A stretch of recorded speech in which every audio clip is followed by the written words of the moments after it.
What NFL team has a plant for its logo? What is... What NFL team has a plant for its logo? Usually it's animals, but this one is Usually they are animals. Okay, I should know this because I used to like watch a lot of football when I was younger. You're a sports guy. Yeah. Oh no. It's a big team too. They're a pretty famous team. They were pretty successful. A few years back, I think. I'm not paying a lot of attention to football, to be honest, but yeah. Oh no, I'm sure I could sit here and like write down all the teams if I had paper. Yeah. But no one wants to hear that process. That's a pretty pretty boring way to start the episode. Yeah, it'd be really bad audio. So I'm gonna give myself a self time of 15 seconds right now. Okay, that's not helping. It's the Jeopardy music. Oh no, I'm not gonna get this. A plant? I'm gonna light a candle while you do all this. Right. Really set the mood for the podcast. Listen to that crackle. I'm blanking here. You give up? It is the New Orleans Saints. The Fleur de Lis, sometimes spelled Fleur de Is, is a stylized lily or iris commonly used for decoration. So they do have a lot of those in France. Yeah, as you are a Frenchman who has been I did spend a while 2 months of this year in France. Cool. Well, we're here. People were like, "Did you study abroad?" I'm like, "No, I just was kind of chilling." Yeah. Speaking of, that's actually a great trivia question for this week's episode. Now, we're not going to get into the movie yet, but that would have been a really great segue because I would have been like, speaking of France, but that is a good point. Not what we're Instead, we want to start things off by talking about the news. Well, actually, wait, we didn't talk about how our week was. Oh yeah, how was your week, Jeff? Well, yeah. Talk about Vegas because you were in Vegas. Yeah, I was in Vegas for Halloween, so I did not dress up because there's enough people in Vegas dressed up. They didn't need another one. You went as a guy in Vegas for Halloween. Yeah, I went as like a guy ready to lose $100. Yeah, it's just your normal clothes. Yeah, just normal person, Yeah, I will say I am currently in Los Angeles. That is why I'm not using my new microphone because it's very large, so you can't really travel with it. I didn't even notice. I thought your quality was pretty good as is, but I guess now it's not as good. Yeah, it's not as good. Yeah. Well, that's cool. How was LA treating you? So Los Angeles is it's dry. I went to a movie theater here, saw French Dispatch. Yeah. I didn't do that much. That's awesome. That's really great. Yeah, how about you? It was pretty good. I went to a Halloween party. I had a good time there. I was the woodsman from over the garden wall, and I think that's really all that happened. It was a pretty uneventful week, I'm not gonna lie. Well, I cleaned my apartment. That's about it.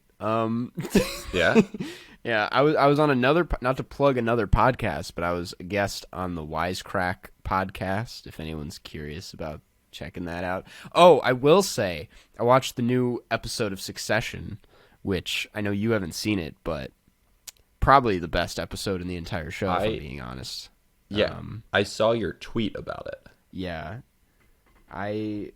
it's so good. Oh my god, that show is just the best. Jeff, you would love this show. I am so positive you'd love this show. When I get back to Florida, I think I have like one other show I have to finish, and then I think I'm going to start Succession. And then, no rush, but you should watch.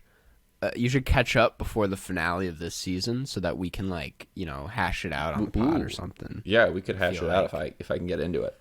Yeah. So that was my week. That was like that was honestly a highlight, was watching that episode. It was so good. But yeah, not a lot of new stuff. No one went as us for Halloween, which is a shame. But maybe next year. That would have. We should definitely have asked people to go as us. Yeah, we should have done like a Halloween costume contest and given away something. Yeah.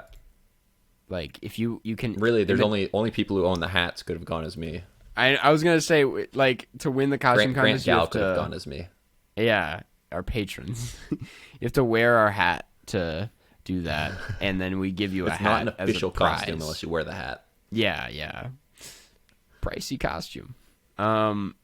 Yeah, especially because they're sold out now, so yeah, can't really, Yeah, they're going for like $300 on the black market. Yeah, the Cars Cast hats. It's like a computer graphics card. They're just like upsold for like 10 times the value. Yeah. Well, we'll talk. I guess about the news. I found an opinion piece on by who is it? Actually, this is a podcast, and the article I found is just a description of the podcast from the New York Times, and it's, we need to talk about the dark side of daylight savings time, or saving time. I don't know why I keep saying savings time, but how do you feel about daylight saving time, Jeff? Because it's coming up. I am very anti daylight saving. Yeah. Isn't it daylight savings? There's no S? Well, that's what I thought. And then this says daylight saving time. But it's got to be savings time. Yeah. Daylight saving time. This opinion piece, they really aren't doing good with the editing. Yeah. It says Senators Marco Rubio and Ed Markey have pushed to make daylight saving time permanent. The Sunshine Protection Act was introduced in 2018, and 19 states have already passed similar legislation to pave the way for year-round daylight savings, should Congress eventually allow it. And if anyone doesn't know about the two people who co-sponsored this bill, they could not be further apart. In terms of their political ideology. Yeah, I left out the sentence at the very top of this paragraph that says, and it's something politicians of all parties can agree on. Which I think is Ed Markey's like a very progressive Democrat, and Marco Rubio is a Florida senator who's a Republican. Yeah. I always vote against him. I will say that. Yeah. I don't think we like. I would vote for a tree instead of Marco Rubio. So yeah, I mean, I don't even know why I chose this, to be honest, because I think we're both on the same page. It's annoying. It should be light later in the day. Yeah, and dark. And dark when I'm not awake. Right. Have I talked about this on the podcast? How in high school, I swam in the winter, and I would go to school. School would start at like 7 a.m. and I'd get out at 3, but then have swim practice at like 3:30, and have swim practice until like 6:15. And by the time I got out, it was like pitch black out. So for the winter, I just didn't see sunlight for a solid like 3 months because I was just always indoors. Yeah. And I'm like that. No wonder I was messed up every winter.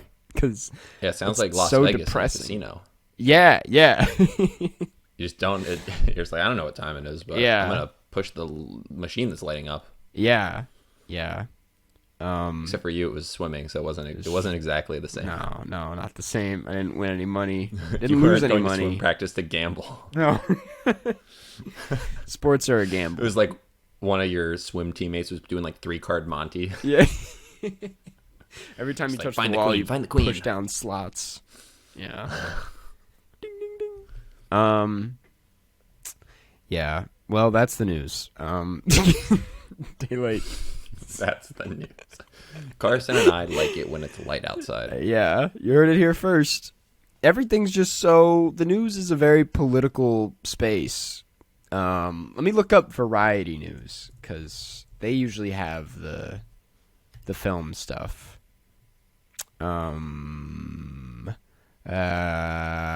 Which Eternals is is coming counterintuitive out. because it's called Variety, so you'd think it'd be a lot of different things instead of just film stuff. Yeah, yeah.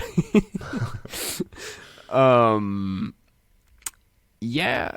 Oh, whoa! Jason Sudeikis and Gene Smart to star in "It's a Wonderful Life" table read for the Ed Asner Family Center.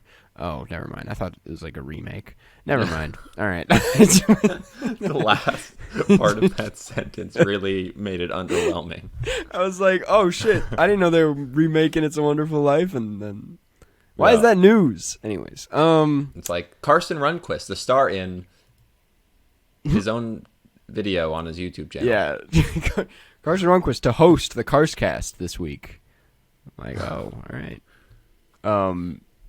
Your video went away, by the way. I don't know if it went away for me, but oh no, I still see you. Okay, cool. Well, that's the news. Speaking of newspapers, this week we're talking about a movie all about a publication. Yeah. The French Dispatch. The French Dispatch. Probably our most hyped movie on this pod. We've been talking about it for years now. I remember I was... Usually you don't have the chance to talk about a movie for years before it comes out. I remember I was in LA when the trailer for this movie dropped, and we talked about the trailer on the podcast, and we were both like, yeah, it looks great. Can't wait. And now you're in LA, weirdly enough, and we've watched the movie, finally. Yeah. I mean, you saw it a while ago. Yeah. I mean, I didn't... I saw it, like, mid-October, so not too far away. Yeah, but you've also seen it multiple times, right? I've seen it twice now, yeah. And honestly, I'm like kind of itching to go see it a third time because I really like this movie. But let's wow. I went on IMDb to get the synopsis, and the whole IMDb page, like the borders, it's all promoting the movie. So, yeah. The synopsis to this movie reads: a love letter to journalists set in an outpost of an American newspaper in a fictional 20th century French city that brings to life a collection of stories published in the French Dispatch magazine. It is directed by Wes Anderson and stars a lot of people. Like Benicio del Toro, Adrian Brody, Tilda Swinton, Timothée Chalamet, and it goes on and on and on. Like, one of the most loaded casts out there. Do you think that by Wes Anderson's like 20th film, it'll just be a cat? Because it seems like what happens is there's a few new people added to the cast of the people there in the previous films. So will there just be like every person that's ever won an award in his 20th film? Maybe. That's like living. Yeah. I hope he gets like everyone that's ever been in any of his movies ever in. Yeah. That would be an insane movie. Yeah. Well, I sort of on that note. I don't know why I felt like that was necessary to specify. No, thanks. Thank you. Yeah. Just make like, very clear. I didn't really, yeah. Yeah. So people don't come away thinking Carson wants the dead people to be in the movie. Right. Very controversial stance on the podcast. Very controversial take by Carson. Well, this movie, it feels like the man, each movie he makes, he like builds his own world on set, and it's like it's not just the movie that's being created. It's just like he creates his own little thing. Like in the interview for New York Film Fest, they like took a part of France or something and like built their own like mini city, which I know he's very influenced by Jacques Tati, who did the same thing with Playtime. He built an entire city, and it cost like a lot of, like, he took out loans from his sister's savings and his like mother's savings, and the movie was a disaster. Like, he went insanely bankrupt. And Wes is doing the same thing, but he's actually doing pretty well. So I wouldn't be surprised if he like just got bigger with each project and would build like entire cities just for his cast to like live in. Yeah. I mean, The Life Aquatic was I don't know the budget of this film. Yeah. But the thing though is that did lose money, I think. Yeah. Mm-hmm. So I think that was but that was kind of the same deal. Pretty well. Yeah, he's doing like Yeah. I read somewhere that this movie specifically is one of the best. It had the best audience per theater ratio something since the pandemic started. Like it hasn't been in a whole lot of theaters, but every theater has been like packed to the brim, which I can vouch for because when I went to see it a second time, which was like a 2 p.m. screening, it was like packed. I don't know what yours was like, but so I saw it at 3:55 p.m. on a Tuesday. Okay. And there was like 10 people in the theater. Okay. That's pretty good. That's, I mean, point is, it's definitely doing well, which is good to hear. Yeah. But yeah, something else to preface with is it's been met with a lot of mixed reviews. Even though it is doing really well, like a lot of people are finding this one hard to connect to, and they say it's a little too Wes Anderson-y, like he's kind of gone too far. I mean, it is very Wes Anderson-y. It's like so many of his tangents have just like been gone to the extreme. Yeah. Pushed all the way. It's in France. It's like little, That's what's surprising is like stories. You'd think he'd have made like a film about France by now, set in France, but this is like his first time doing that, and it's like kind of everything you'd expect it to be. And personally, that's what I wanted out of it. Like I had a blast watching this movie. I thought it was extremely colorful, and people are calling it boring. I didn't think it was boring at all. I thought there was always something happening on screen that was like really satisfying to look at.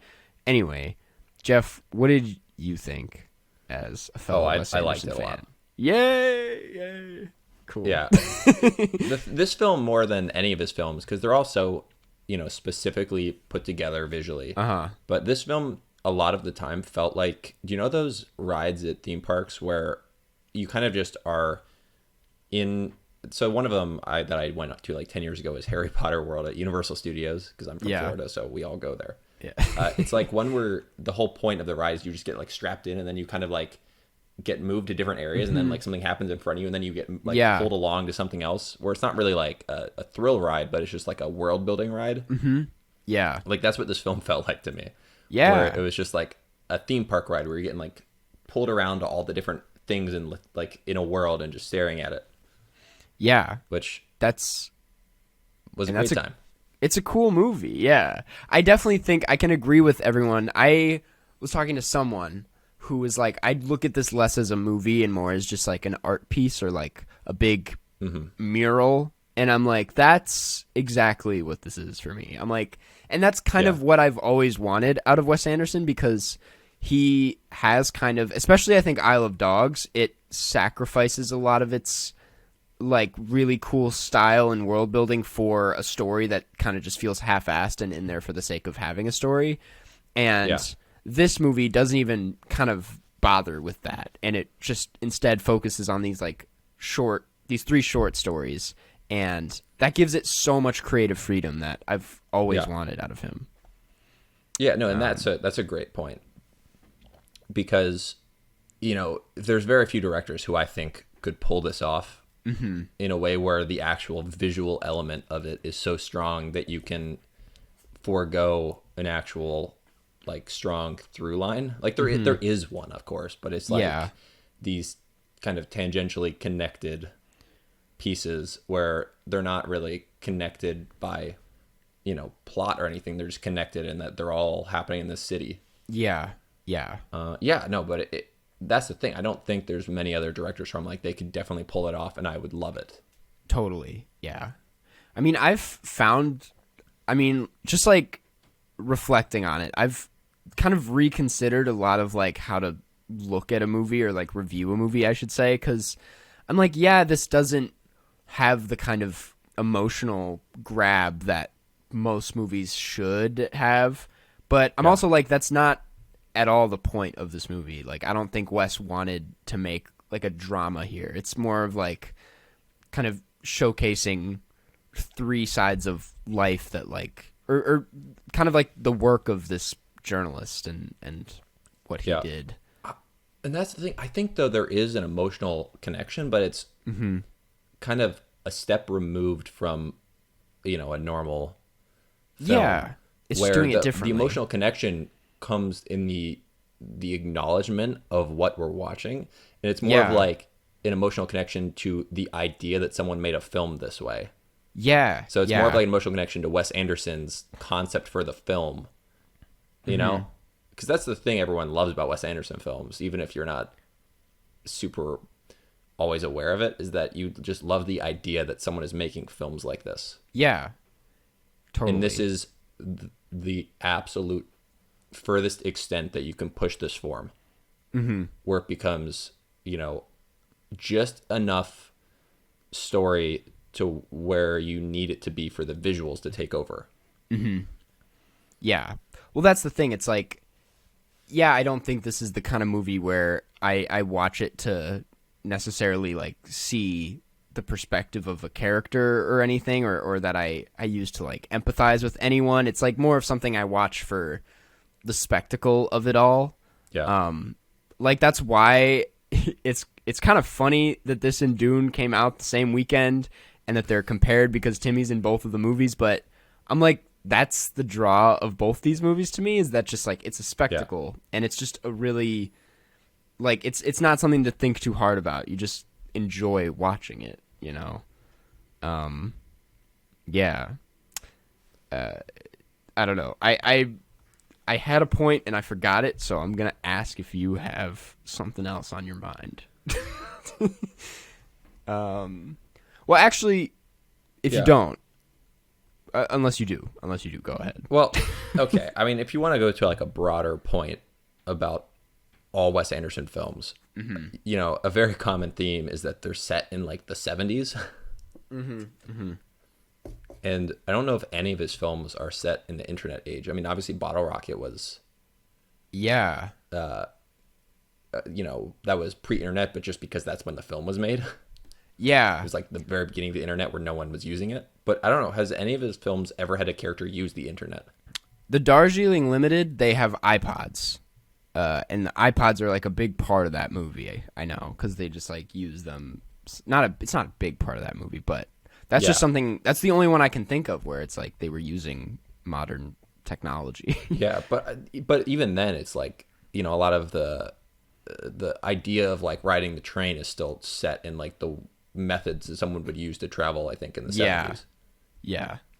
So I think people in his films always live like it's the 70s, regardless of the actual time period it's set. Because obviously Royal Tenenbaums is also set, I guess, probably in 2001 or something.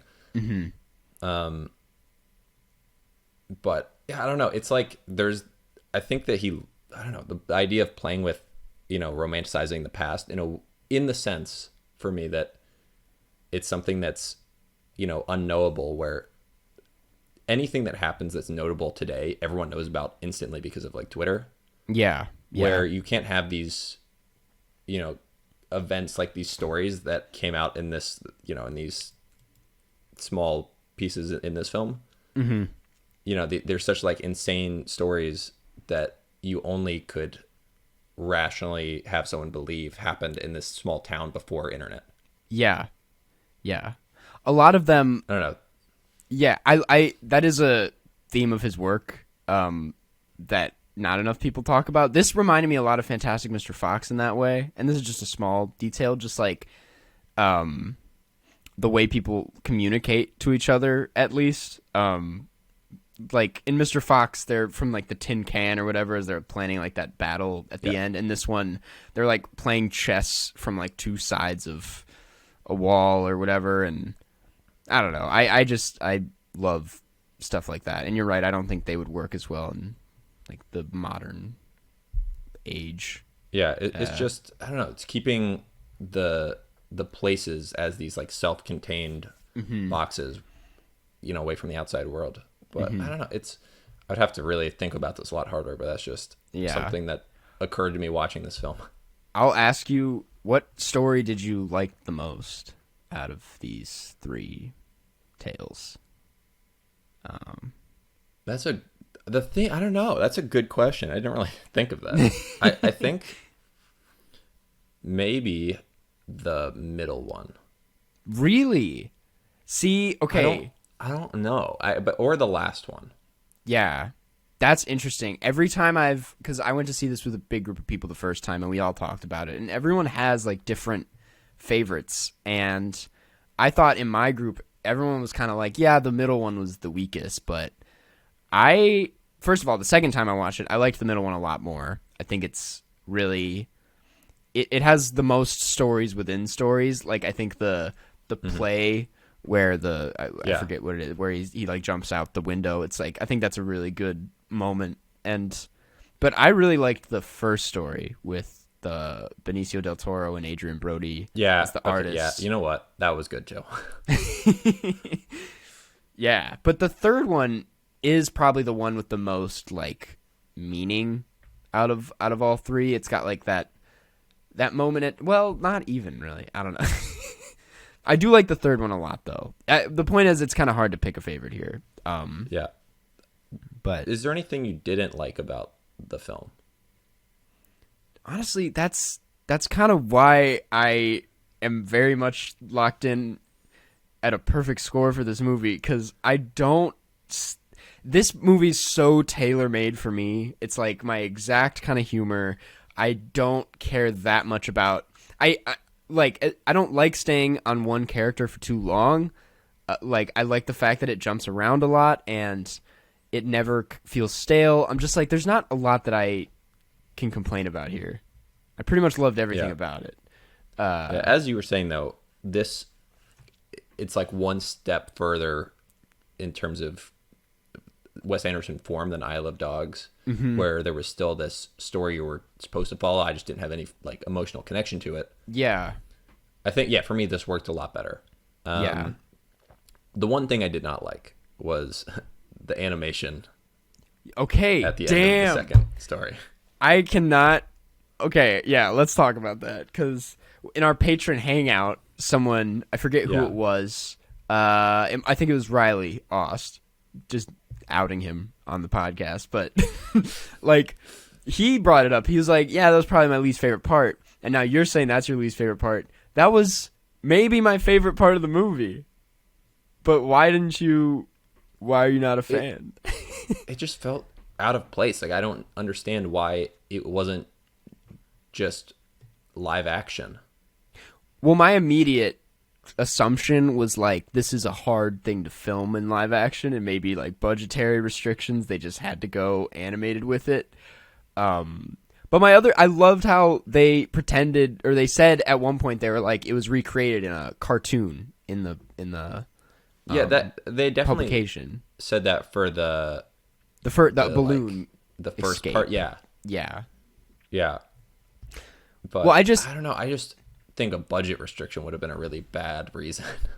Yeah, but that's the thing. I that didn't hold it back in any way for me, just because I like Wes Anderson's style when he can go animated and he has a little bit more control as far as like stability goes. Like, there's a moment in that sequence where they're going through the alley and it's like really curvy, really fast, and it looks super funny and kind of weird. But and then the fucking, what is it, the wrestler or someone like falling off the hood of the car and then falling back on the hood of the car. I'm just like, that was so funny to me.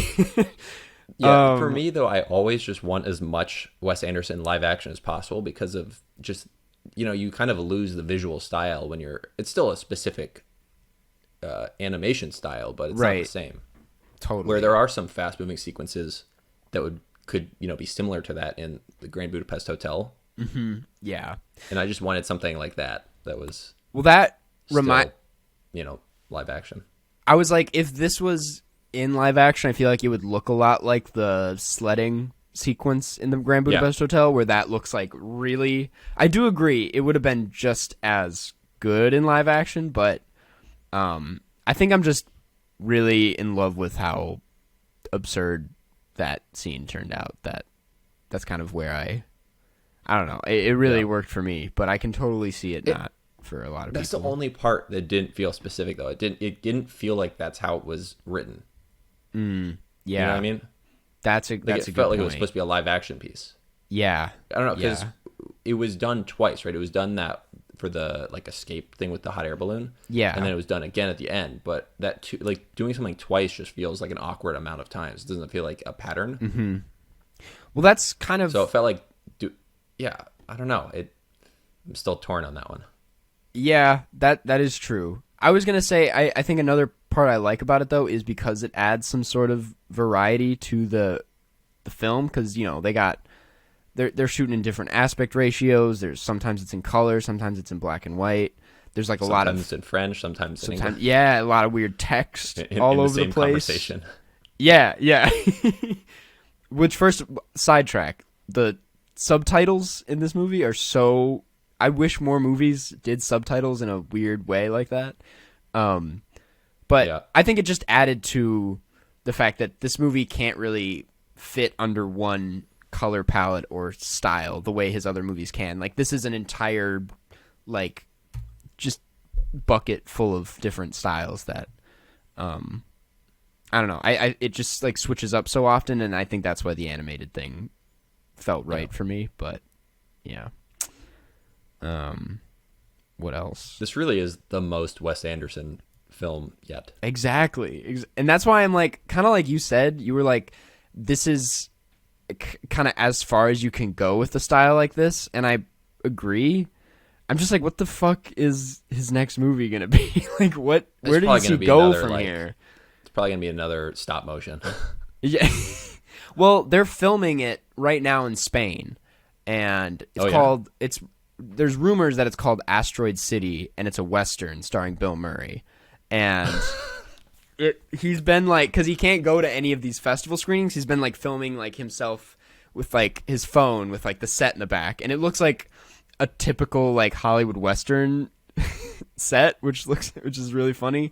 But I don't know what that's going to be like, but my favorite bit from all of these things, Bill Murray did it for the Chicago International Fest, but he was like, yeah, we can't be there tonight because we're filming this other movie, which is way better than the movie you're about to watch. But anyways, and I can't tell if he's sincere or not, because I know a lot of people don't actually like this movie, but anyways, I'm really excited about that movie. Yeah. I mean, I'm one of the few directors where I'm excited about anything. I just inherently trust whatever they're doing. Yeah. But that kind of scratches the surface a little bit. Yeah. I don't. Now, I mean, I just want to break the news for people listening, to the podcast, but there's a rumor that you're going to be doing a Wes Anderson ranked video at some point.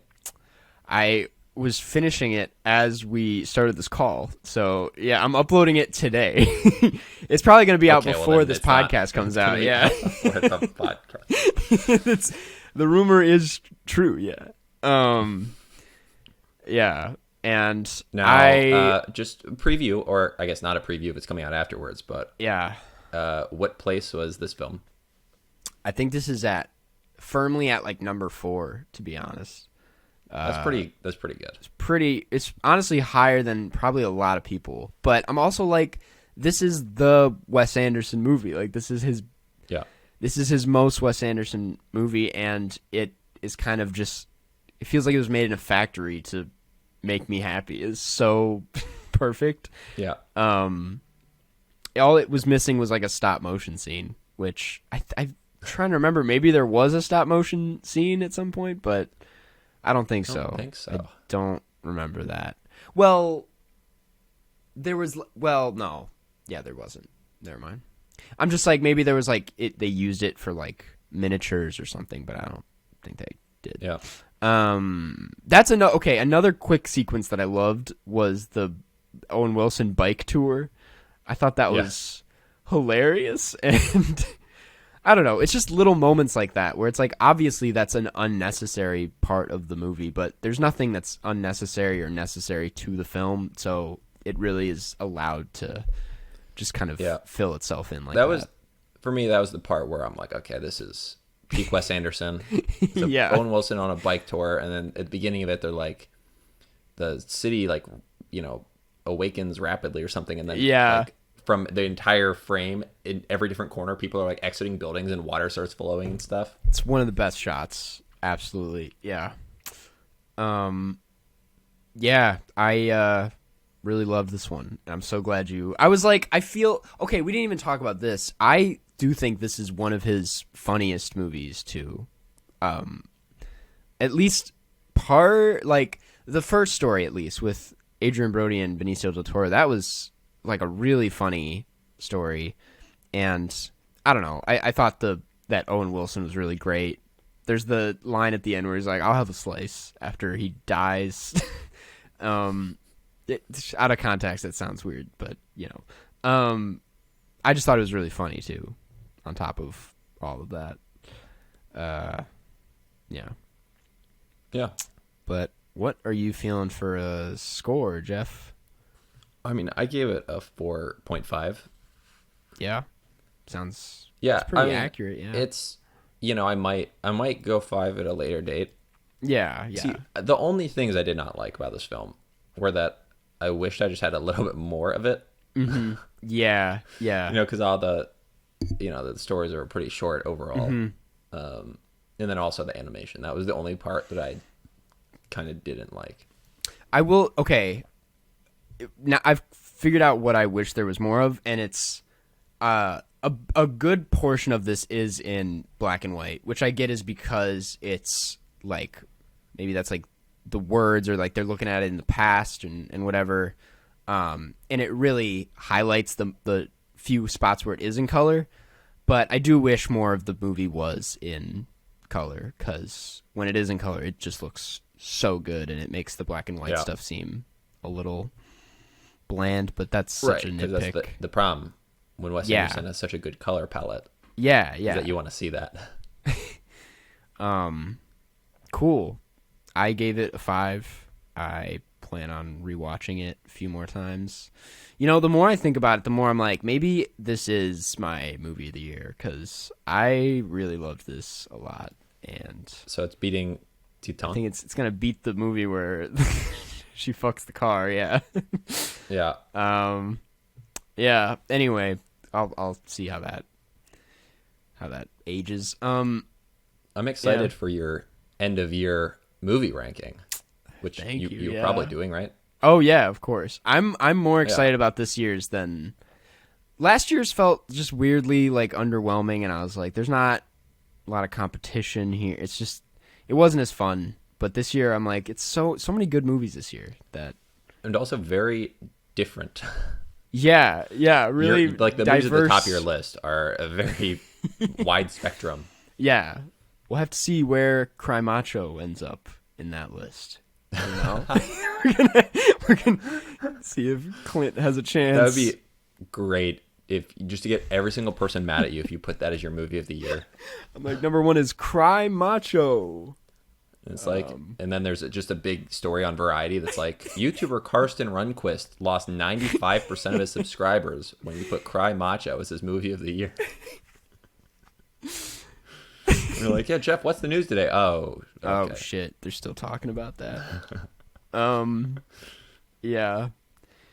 Well, that does it for French Dispatch. It's in theaters now. It should be wider than it was a little bit ago, but you should. I would encourage everyone to go see it. Yeah, I say if you haven't seen it yet, definitely see it. And if you have get seen out it, there. like this is one of the movies where I usually don't see movies in theaters twice. Mm-hmm. Yeah, because that's not the kind of like movie viewer I am. But this is one that if someone wants to go, I would go again with them. Yeah. Cool. Well, that's the French Dispatch. We'll get into questions. Answer some questions from our lovely subreddit users and maybe a patron. I didn't actually check if there was a $15 question this week. Let me do that right now. But we'll start with a Reddit question, and this one comes from Roller Skate Butterfly. And this is kind of topical. It's, what was your best Halloween costume? Because, Jeff, we talked about it. You didn't dress up this year, but what is your favorite costume of yours? I remember yours from a few years ago, but I don't think that's your best. Yeah, that was not that. No, that one was terrible. But that was a bit I was doing to have a deliberately terrible but specific costume. Yeah, yeah. So yeah, a few years ago, I was at a party. It was a Halloween party thrown by Karsten. Yep. Yeah, and I went to Village Discount Outlet, which is a thrift store, and I found fishing waders for $2. So it's like the big rubber things that you wear so you don't get wet when you fish and you're standing in the water. Yeah. And then I also owned a gold sequined blazer, so I wore those together, and it's such a specific look wearing fishing waders and a gold sequined blazer that people were like looking at me trying to figure out what it was. Like, I should know this. So I just did it to confuse people. It was kind of genius, yeah. It was a costume. It was just not. Yeah, it was a costume, just not a character that anyone's ever seen before. I vividly remember, this was before we like really knew each other, but I knew of you, and you were like the first person to show up to the party. You were like 10 minutes early, I think. I remember. Okay, but here's why I was 10 minutes early, because that sounds bad. You were borrowing my fog machine, so I had to show up early to bring the fog machine. Yeah. And then also I only live 2 blocks away. Yeah, so it made sense. But I just remember you showing up and me being like, who is this guy? What is he tonight? To be fair, I had a worse costume that year, but yeah. You were Timmy Turner, right? I was, yeah. With a shitty, with the teeth that were very uncomfortable. Yeah.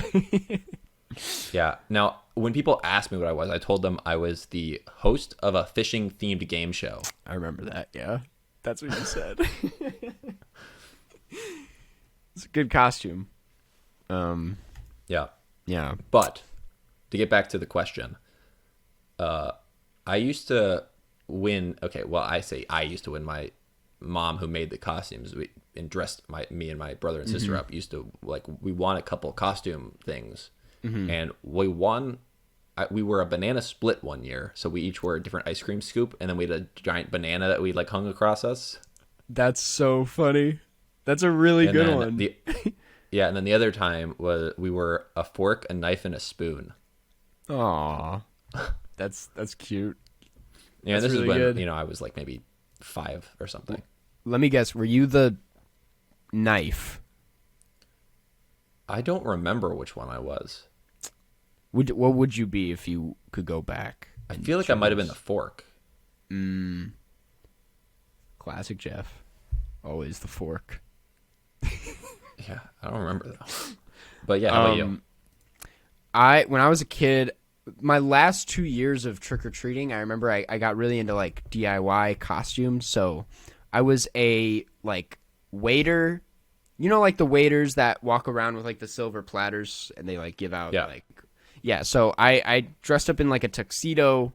I think I wore a top hat, which is not what they wear, but I wore a top hat, and I had a platter, and I took a bunch of like ping pong balls and made like eyeballs out of them, and then like decorated the platter a bunch. And so I had to walk around the neighborhood with a fucking thing the whole time, but I would always, they'd be like, they'd offer me candy, and I'd be like, would you like any? And they always thought that was kind of silly, but yeah, I was proud of that one. That was a lot of fun to put together. Did they put the candy on your like platter? No, actually, I think they did a few times, but I think one guy took one of the eyeballs, and I was like, wait, no, I need that. But yeah, that was one of my. And then another year, I think I wore the same tuxedo and just wore a dog mask, and I called myself Dog Man, but that was not that creative. Yeah. Yep. But anyway, the next question comes from Buck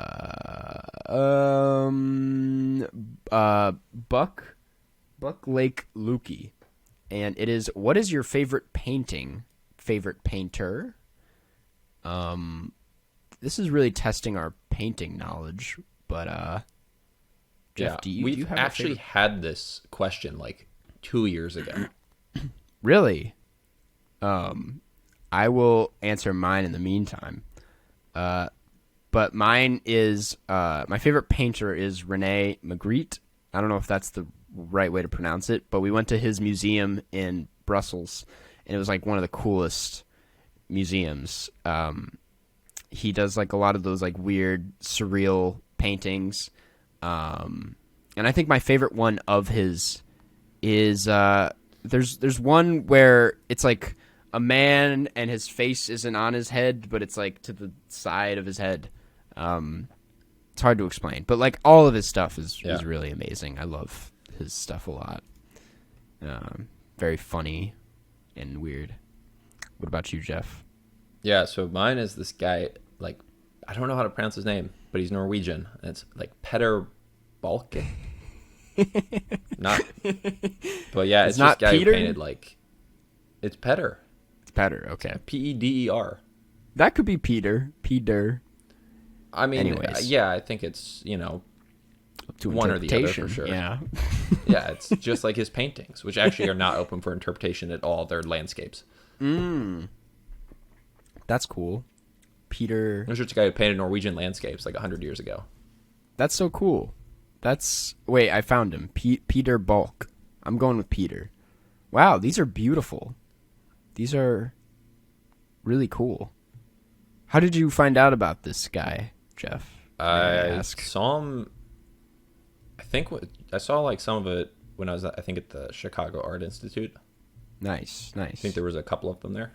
Yeah. The Chicago Art Institute is like an amazing museum. If anyone is in Chicago and needs a rec, that's a good place to go.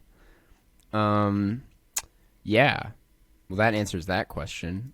And this next one comes... This is a funny one. It comes from Incrediboy24, and it's, have you ever gotten into an argument with each other, or are you just perfect friends? Jeff and I, we've never fought. No. We're always on the same page. We haven't really had an argument.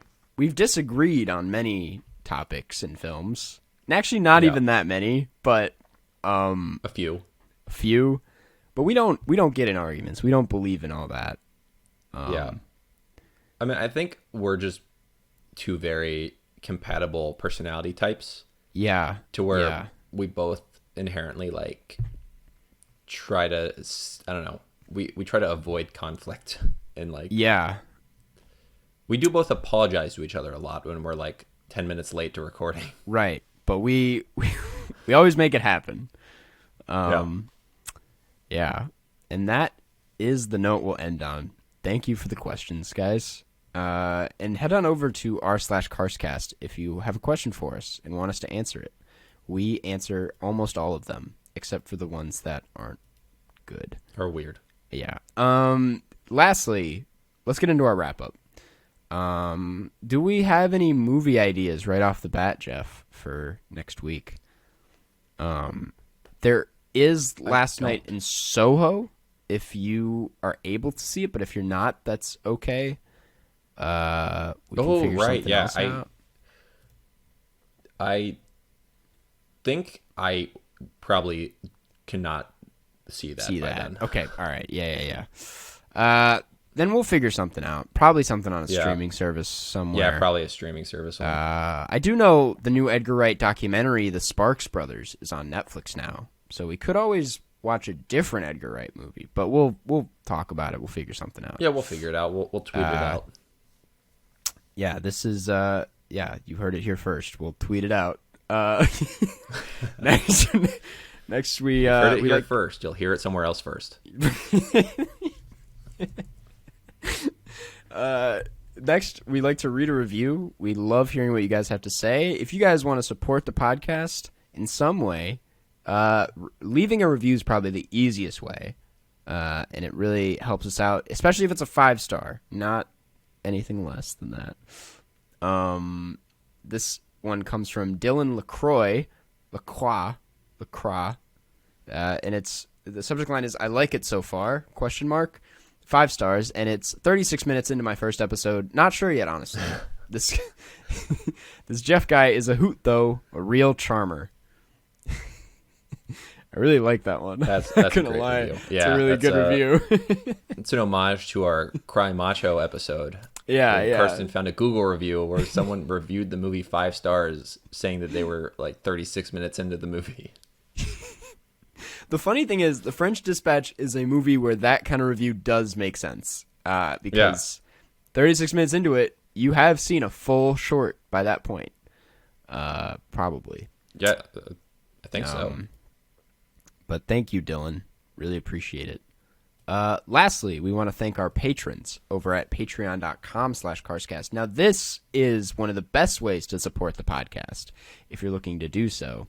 And, Jeff and I, we're now that, Jeff's not traveling as much, now that I'm kind of settling down, like, we're going to be a lot more active in this Patreon, and you're going to want to be there for it. Especially because I want to be there for it. Yeah, we definitely want to be there for that.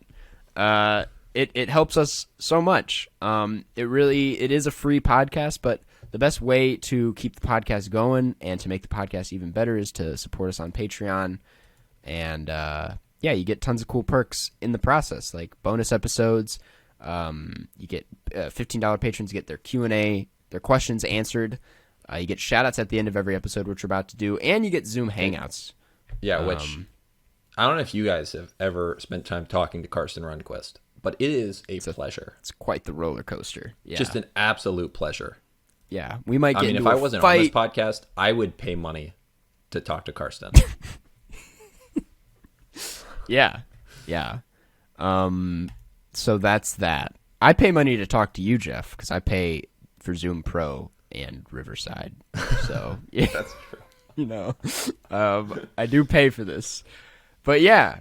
Anyways, head on over to the Patreon to keep these conversations funded.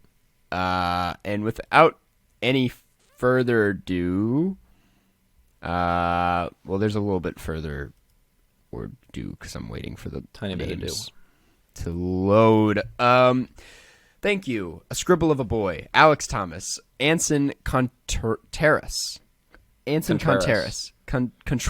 yep, Antonio DeMarco, Blake Root, Boat, Brandon Yu, Brock Schultz, Camilla, Chuck the Duck, David Sir, Eden, Finlay James Richardson, Gavin Gibson, Grant Gow, Harry Remedianakis, Iva, Jane Easton, John Van Hout, Jordan Hill, Carson do a backflip, KDT, Liv Rob, Logan James Chapman, Lukewarm, Maddie Robertson, Martin Deff, Mary Lee Borslow, Meridian, Monopoly Shrimp on the Barbie, Monroe Page, Nora B, Riley Oss, Sophia Arieta, Stella Perry, Supercalifragilisticexpialidocious, Smitty Werben, Jagerman Jensen, Tobias Broke, Tom Lakes Beans, Wes Kinley, Xavier Fossier, Youssef A, and Zoe Hernandez McDonald.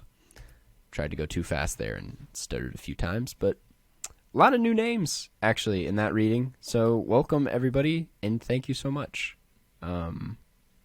Always love to see some new names. Yep. Jeff, it's been a good podcast. It has been. I've had a lot of fun talking to you. It's, been a movie that we both enjoyed a lot. Yeah. I don't know what else there is to really say other than catch you on the flip side. Catch you on the flip side.